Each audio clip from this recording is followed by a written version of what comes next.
प्यारे बच्चों, आज हम वल्लरी के पाठ 3 सेठ का इलाज पाठ का अभ्यास कार्य करने जा रहे हैं।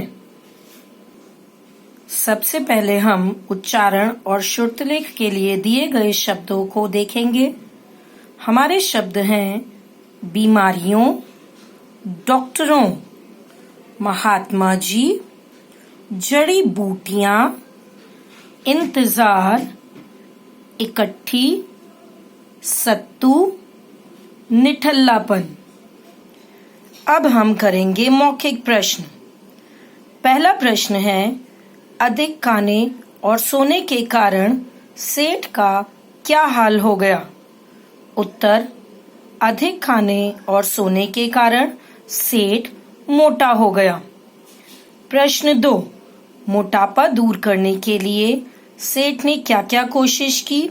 उत्तर, मोटापा दूर करने के लिए सेठ शहर डॉक्टर के पास इलाज कराने गया और गांव के निकट जंगल में कुटिया तक महात्मा जी के पास गया।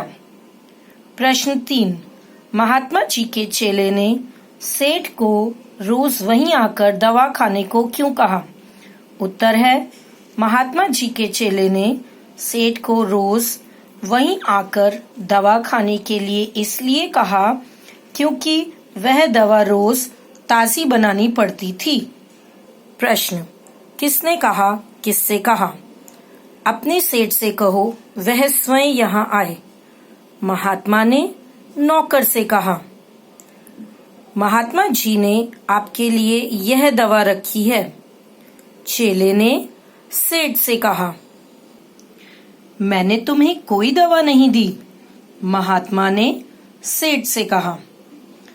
अगला प्रश्न है, निम्नलिखित लिखे गए वाक्यों पर सही और गलत वाक्यों पर गलत का चिन्ह लगाओ। हमारा पहला वाक्य है, सेठ के घर में सारा काम नौकर चाकर करते थे। सही, महात्मा जी ने गांव के अनेक लोगों को बीमार कर दिया। गलत, पहले दिन काफी इंतजार करके सेठ वापस आ गया। सही, महात्मा जी रोज सवेरे जड़ी बूटियों की खोज में निकल जाते थे।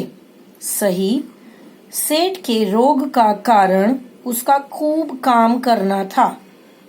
गलत, शरीर से हम जितना काम लेंगे वह उतना ही स्वस्थ रहेगा।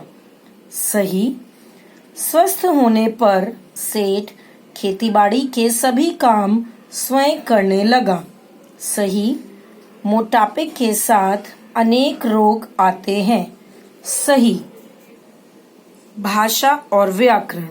सही वर्तनी पर गोला लगाइए। इन तीनों शब्दों में से मुस्कुराए शब्द यह वाला ठीक है, इकट्ठी का यह रूप ठीक है, निठल्लापन का यह रूप ठीक है, महात्मा शब्द का यह रूप ठीक है, बूटियां शब्द का यह रूप ठीक है। पाठ में से खोजकर या ढूंढकर व्यक्तियों, स्थानों और चीजों के नाम लिखिए। व्यक्तियों के नाम, छोटू राम, महात्मा। स्थान, गांव, शहर। चीजें, जौ, दवा। अगला प्रश्न है, उदाहरण देखकर वचन बदलिए। दवाई, दवाइयाँ, टहनी, टहनियाँ, बीमारी, बीमारियाँ, जड़ी बूटी, जड़ी बूटियाँ। हमारा अगला प्रश्न है, खाली स्थानों में सही शब्द चुनकर लिखिए। शब्द हमारे पास हैं, अनेक, पुरानी, एक, सारा, दूसरे। एक चेला वहां बैठा था। उन्होंने अनेक लोगों को ठीक किया था। उसने सारा काम खुद किया। वह दूसरे दिन फिर आया। पुरानी बातें याद मत करो। तो यह था हमारे पाठ का अभ्यास कार्य। मैं उम्मीद करती हूँ कि आप अपनी माता की सहायता से इस कार्य को अपनी पुस्तिका में अवश्य करेंगे।